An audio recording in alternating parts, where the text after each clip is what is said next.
So, a popular topic right now is what are the 7 promises of marriage?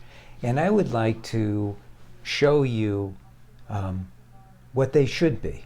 My name is Paul Friedman. I founded the Marriage Foundation. And we have a very different approach to marriage than the vast majority of what you would call marital experts. And the reason why is because of where I'm coming from. I started out doing divorce mediation over 20 years ago, granted, but I used to help people get a divorce. And all of my clients, all of them, either came from referrals or from the failures of marriage counseling. And they needed to get a divorce. They wanted to do it amicably. So good for the marriage counselors for at least getting them to that point. But those people, in retrospect, not one of those couples should have gotten a divorce. The problem is that Western psychology, which literally is the umbrella for all the marital advice that's out there except for coming from me, doesn't work. Because Western psychology is based on problems. Their job, you might say, is to identify phobias, problems with the mind, mental illnesses, and so they work on those individually. But marriage is not a problem, and problems within a marriage are not due to mental illnesses. Very rare. So what I did was I began with a bottom line question. Before I said, hey, I'm onto something here, I asked a question. Why do people get married? Hence, the reasons why you get married are also the promises of marriage. It's not a coincidence. We all get married as individuals, not because we found the right person. We were looking for the right person. For the 2, I'm going to start with 2 promises of marriage because they are the reasons. Those are the reasons we get married. And these are interchangeable.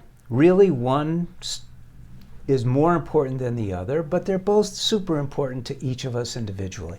Number 1 is a rather obvious, but no one ever talks about it, but it's a very obvious reason for getting married. You want to be happy. You want to be happier, and that's not enough. You literally want to be and expect to be happier every day of your life than the day before. This is not an unreasonable desire. It's not an unreasonable goal. That's important because we control what's going to happen to us. And I'm telling you now, it is truly the best, second best, first best promise of marriage is that you'll be happier every day of your life. Qualifying that, if you know what you're doing, which most people don't, and again, because all of the ideas around marriage are based on mundane things. So what's the difference between a mundane thing and the second promise / the first promise / the reason for getting married? Is the opposite of mundane. Mundane is sort of material. It's expected. But marriage is a spiritual unification between 2 souls. It's love itself. Love is spiritual. I'm not being religious here. Material is anything that you can perceive by the senses, right? You have 5 senses. You could smell things, taste things, touch things, hear things.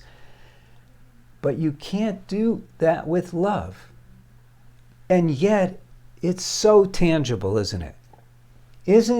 If you think about it, now you might say love is not as tangible as getting hit in the head with a 2x4, but actually it is, if you really think about it. When you have that experience of love, I'm not talking about an emotion here. I'm not talking about something that you like so much that you call it love.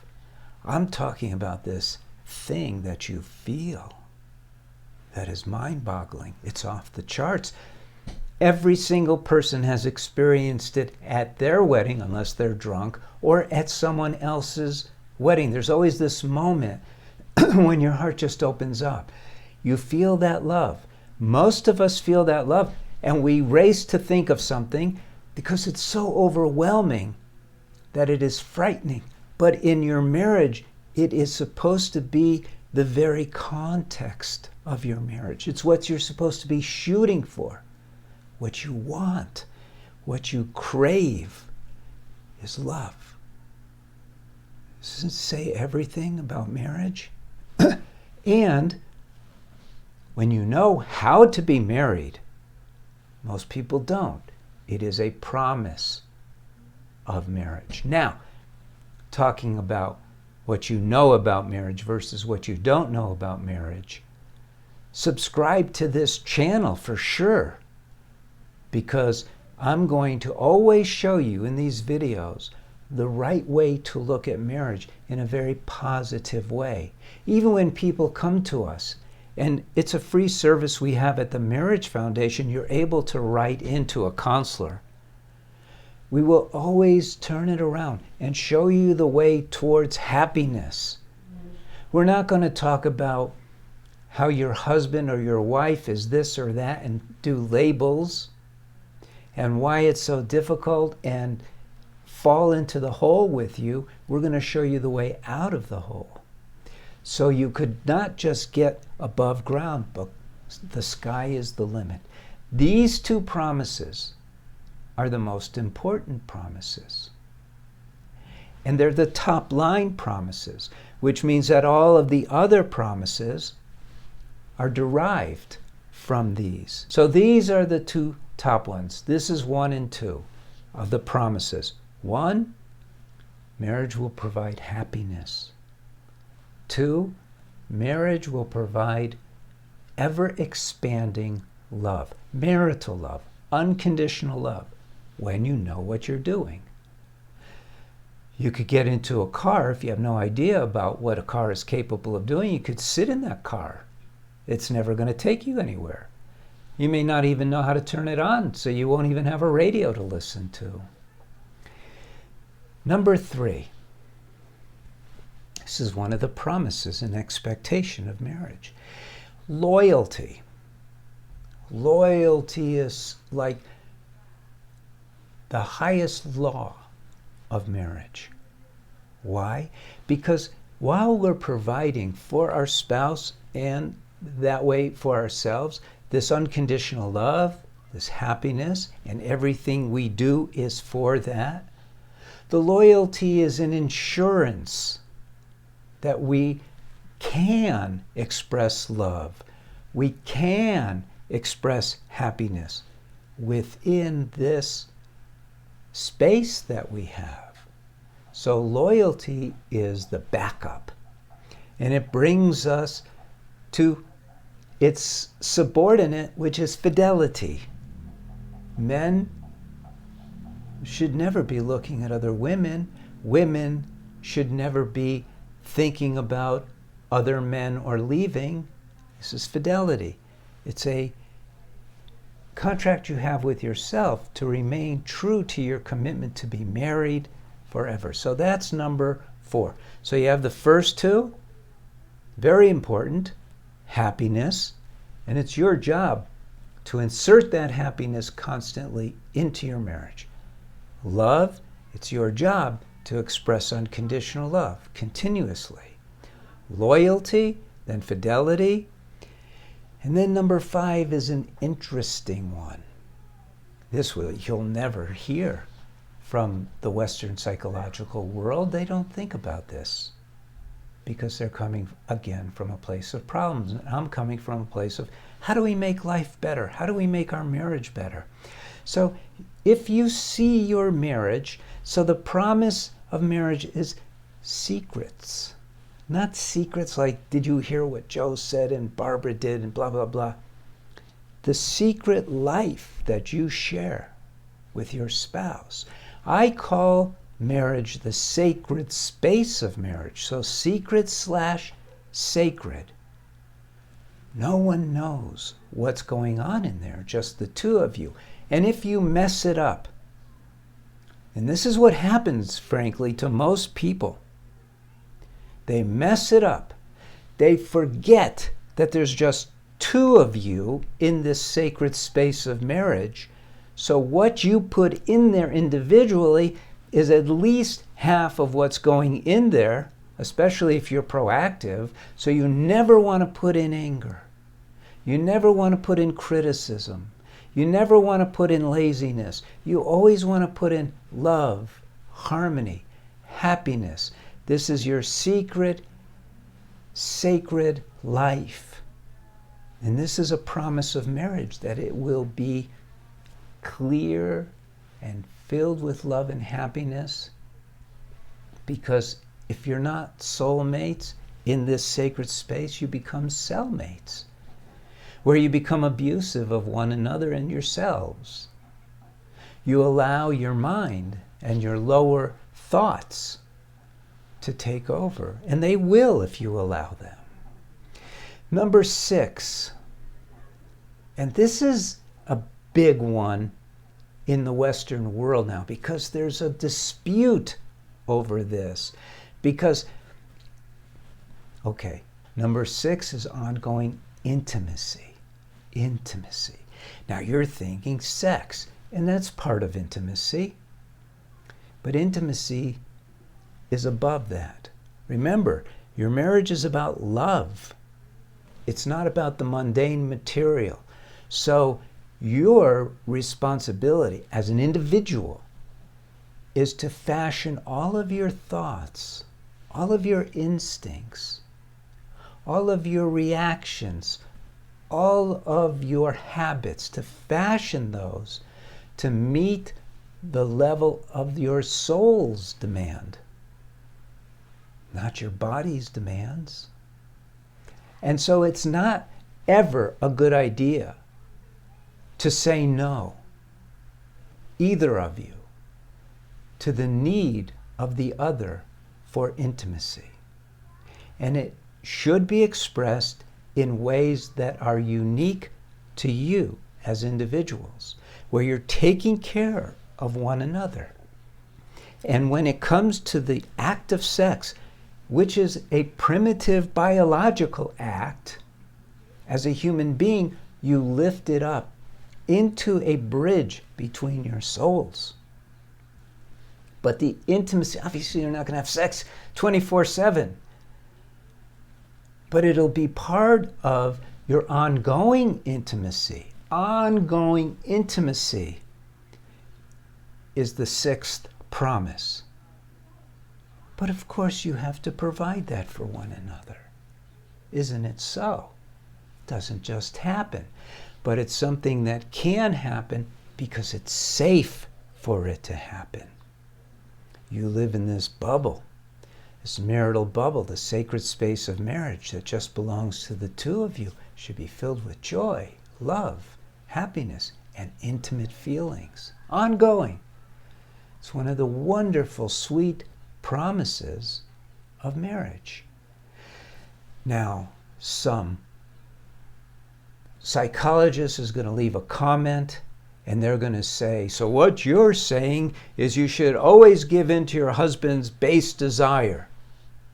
Oh my God, if you want to put it that way, where's your head at? You should be thinking about expressing love. If your spouse, male or female, needs touch, needs hugging, needs the sex act, why not? Why would you ever withhold? You promise to love them. They promise to love you. You're going to turn that sex act into an act of love. And if you don't turn it into that, if you're just going for the recreational sex, then you're missing the whole point of marriage. And these promises will not be delivered. They can only be delivered by the two of you because you each have free will. And you committed, using your free will. You did something that you don't do anywhere else in the world. You've given your love. Now, you have parents. You automatically love them. It wasn't free will. It wasn't a decision. You have siblings. Same thing, not a decision. If you're a soldier, you have combat mates. Not a decision. It's part of your self-preservation. It just happens. But now you've chosen to love somebody, and you've told them you love them, and you've committed to them to love them.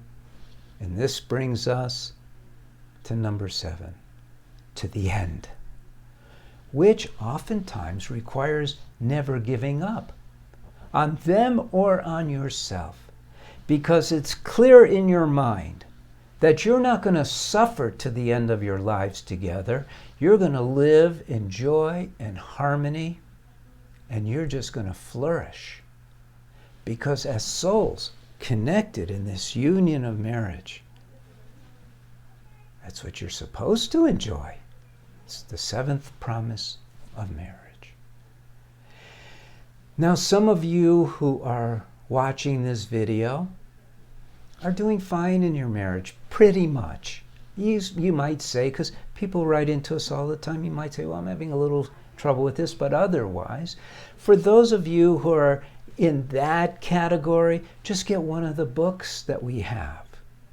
It will really help you grasp the beauty and the love and the joy of marriage. It'll give you clear, concise instructions about what to do in areas of controlling your mind, in areas of your communication, raising your children, all sorts of practical advice with backup.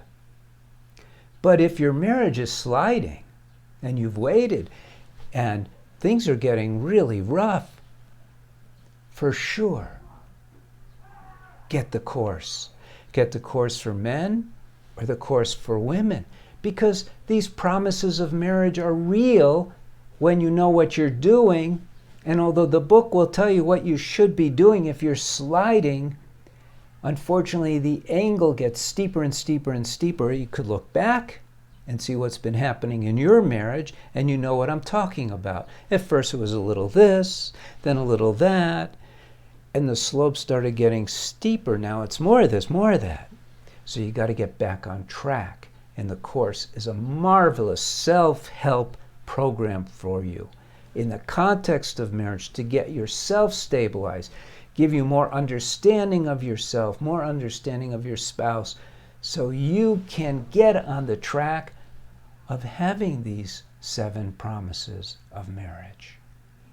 Isn't it amazing that we live in a world where marriage is not understood? And I'm bringing you an understanding of marriage that will change your life. Take advantage of this so you can walk around like I do, and the tens of thousands of people who have taken our courses. Cloud 9, baby. We're really living the dream. Because the rest of the world, when you have a marriage that's really functioning as it's supposed to, the rest of the world just doesn't matter, because you have each other. And these promises of marriage are fulfilling you like crazy. God bless. Thank you. Like the video, leave a comment, leave a question. I go through this. It's a lot of work, but it's so valuable. I go through the comments every day, or I try to, and answer as many as I can. Blessings to you. Take care. God bless.